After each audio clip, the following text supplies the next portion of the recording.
السلام علیکم ورحمۃ اللہ وبرکاتہ۔ اعوذ باللہ من الشیطان الرجیم۔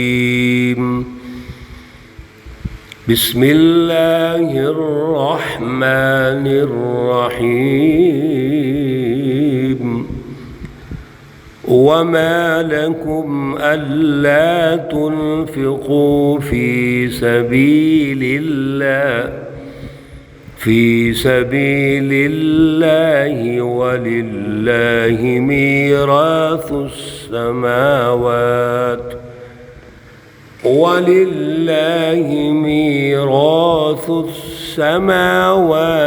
والأرض لا يستوي منكم من أنفق من قبل الفتح وقاتل صدق الله العلي العظيم۔ اللهم صل على سيدنا ومولانا محمد النبي الأمي وعلى آلہ واصحابہ وبارک وسلم وصلی علیہ۔ معزز سامعین و سامعات، سورۃ الحدید آیت مقدسہ نمبر 10۔ اللہ رب العزت اس آیت مقدسہ کا فہم اور شعور عطا فرمائیں اور عمل کی توفیق اور صلاحیت عطا فرمائیں۔ گزشتہ درس میں یہ عرض کیا تھا کہ اللہ رب العزت 3 نکاتی ایجنڈا ارشاد فرما رہے ہیں۔ پہلا نکتہ ایمان باللہ ہے، ایمان بالرسول ہے۔ دوسرا نکتہ معاشی نظام کی ترتیب و تشکیل ہے، انفاق للہ ہے۔ اور تیسرا نکتہ جہاد ہے، قتال ہے۔ قتال اور جہاد کے بارے میں عرض کیا تھا کہ جب آپ اللہ رب العزت کے دین کو غالب کرنا چاہیں گے، ایمان باللہ کا عملی نظام قائم کرنا چاہیں گے، اور وہ عملی نظام کیا ہے؟ وہ سیاسی اور معاشی عدل کا نظام ہے۔ تو وہاں پر جو مافیاز ہوں گے، ظلم کا نظام قائم کرنے والے جو حکمران ہوں گے، وہ تو آپ کو اللہ کی طرف جانے نہیں دیں گے۔ جب آپ اللہ کی طرف بلائیں گے تو وہ رکاوٹ ڈال دیں گے۔ اب وہاں پہ مقابلہ ہوگا، ہم نے اس مقابلے میں اللہ کے دین کو غالب کرنا ہی کرنا ہے ہر صورت میں، اور وہ قائم نہیں ہونے دیں گے، اللہ کا دین غالب نہیں ہونے دیں گے۔ اب جب ان میں مقابلہ ہوگا تو اس کو جہاد کہتے ہیں۔ اس لیے جہاد ظلم کے خلاف، وہ ظالمانہ غلامی کا نظام قائم کر کے جنہوں نے اللہ سے دور کر دیا اور اللہ کا قریب ہونے میں رکاوٹیں پیدا کر دی، شرک ہے، کفر ہے، نفاق ہے، اس کا خاتمہ ضروری ہے۔ اللہ کا دین تب غالب ہوگا جب اس کا سیاسی نظام غالب ہوگا، جب اس کا معاشی نظام غالب ہوگا۔ تو اللہ رب العزت نے معاشی نظام کی ترتیب و تشکیل کے لیے کچھ اصول ارشاد فرما دیے۔ پہلا اصول تو یہ ہے کہ یہ جو کچھ تمہارے پاس ہے یہ اللہ کا ہے، اللہ نے دیا ہے، اور تم اس کے نائب ہو، یعنی اللہ نے تمہیں ذمہ دار بنا دیا کہ آپ اللہ کے جو وسائل ہیں ان سے فائدہ اٹھائیے، سارے انسان فائدہ اٹھائیں، عدل کی بنیاد پر، مساوات کی بنیاد پر، کوئی کسی کے ساتھ زیادتی اور ظلم نہ کرے۔ اس کے لیے اللہ رب العزت نے جو ہمیں روٹ دیا وہ ہے صراط مستقیم، وہ ہے آیات بینات۔ یہاں ایک اور بات واضح ہوگی میرے عزیزو، توجہ سے ذہن میں رکھیے۔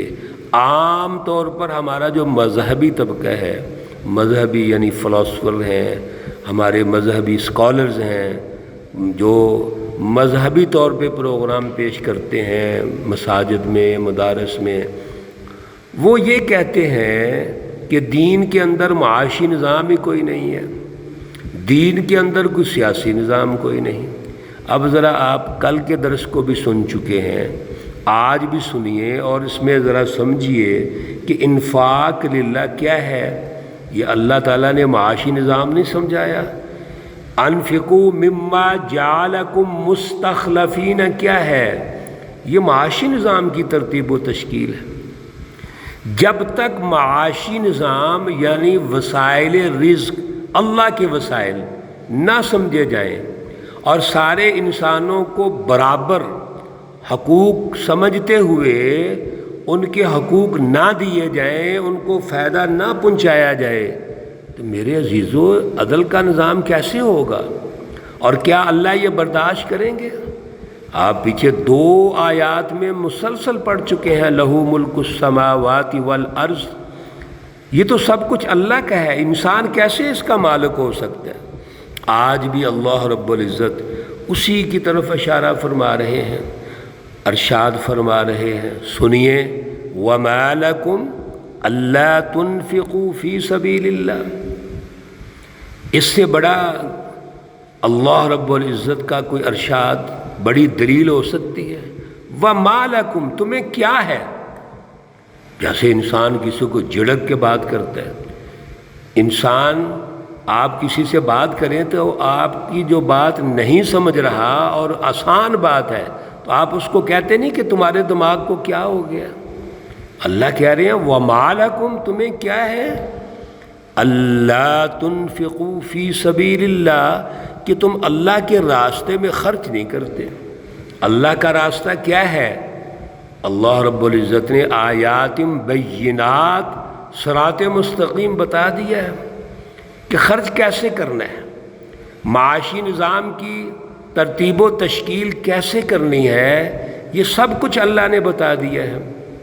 تو پھر اللہ کہتے ہیں کہ تمہیں کیا ہو گیا ہے کہ آپ اللہ کی رہنمائی کے مطابق خرچ نہیں کرتے، حالانکہ وَلِلَّهِ مِيرَاثُ السَّمَاوَاتِ وَالْأَرْضِ، اللہ ہی کے لیے ہے آسمانوں اور زمین میں جو کچھ ہے، وراثت تو اللہ کی ہے۔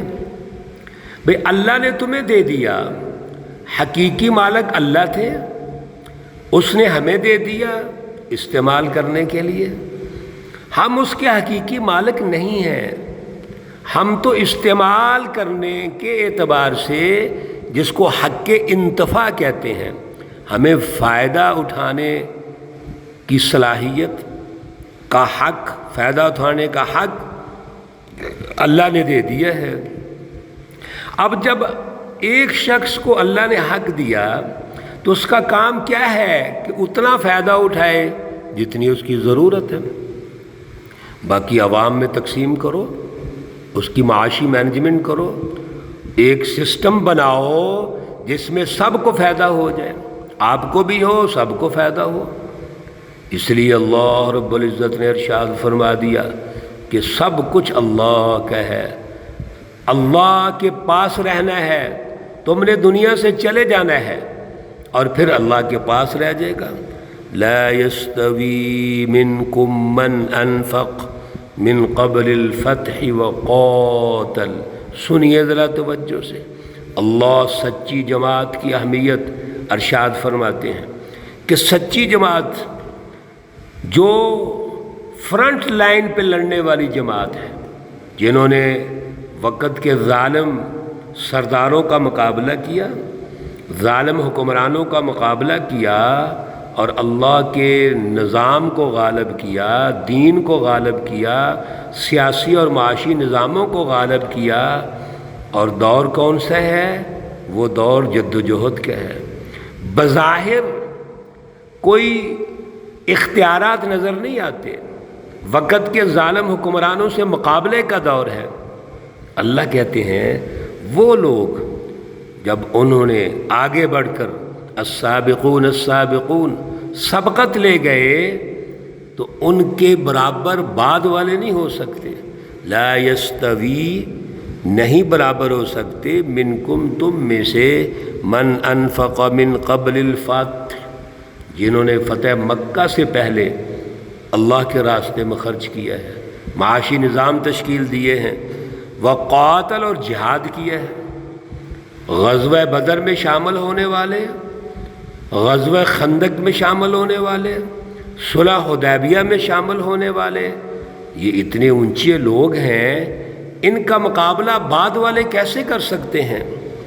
اولئک اعظم درجۃ، سنیے ذرا سبحان اللہ، اللہ نے کتنی بڑائی بیان کی۔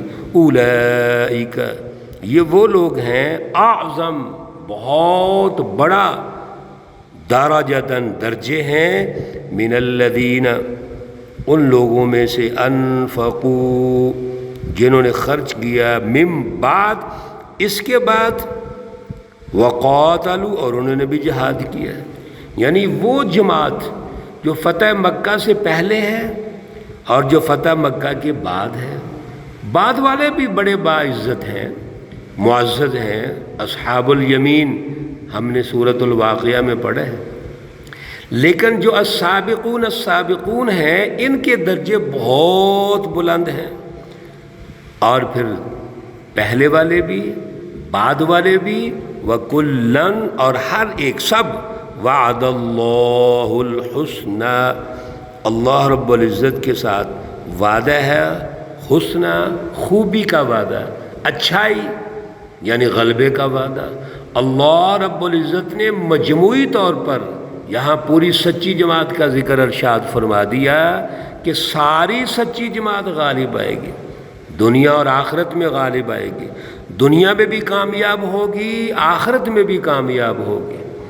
لیکن السابقون السابقون، اصحاب الیمین، ترتیب ہمیشہ یاد رکھنی چاہیے، جو سب سے قیادت کرنے والی جماعت ہے، آگے نکلنے والی جماعت ہے، اور آگے بڑھ کر اس دور میں جب بظاہر کوئی مفادات نظر نہیں آتے، بظاہر کوئی دولت نظر نہیں آتی، اختیارات نظر نہیں آتے، اس وقت جنہوں نے قربانیاں دی ہیں وہ قیادت ہے، سچی جماعت کی فرنٹ لائن ہے، وہ اعظم درجۃ ہے، اور پھر جو بعد والے ہیں وہ بھی معزز ہیں، وہ بھی سچی جماعت ہے۔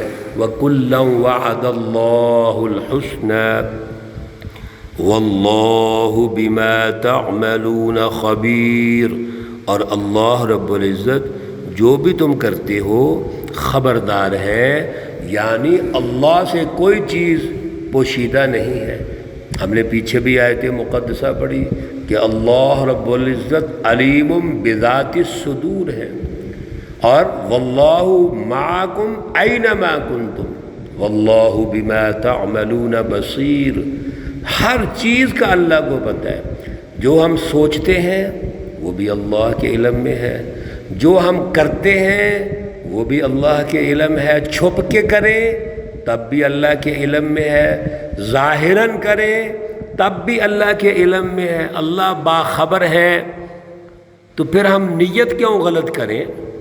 ہماری نیت بھی ٹھیک ہونی چاہیے، ہمارا عمل بھی ٹھیک ہونا چاہیے، ہمارا قولی لسانی جتنی بھی دعوت ہے یا گفتگو ہے وہ بھی ٹھیک ہونی چاہیے، سب اللہ کے علم میں ہے۔ اللہ رب العزت ہمیں زبان کا بھی سچا بنائے، اللہ رب العزت دل کا بھی سچا بنائے، عمل و کردار کا بھی سچا بنائے، اور ایمان باللہ اور ایمان بالرسالت اللہ رب العزت ہمیں اس پر قائم فرمائے۔ اللہ رب العزت اعلیٰ شعور اور اعلیٰ فہم عطا فرمائے۔ اللہ رب العزت تمام بیماروں کو شفائے کاملہ عاجلہ مستمرہ عطا فرمائے۔ اللہ رب العزت تمام مرحومین و مرحوبات کو جنت الفردوس میں اعلیٰ مقام عطا فرمائیں۔ ربنا تقبل منا انك انت السميع العليم وتب علينا انك انت التواب الرحيم، وصلى الله تعالى على النبي الأمي محمد وعلى آله وأصحابه أجمعين برحمتك يا أرحم الراحمين۔ السلام عليكم ورحمة الله وبركاته۔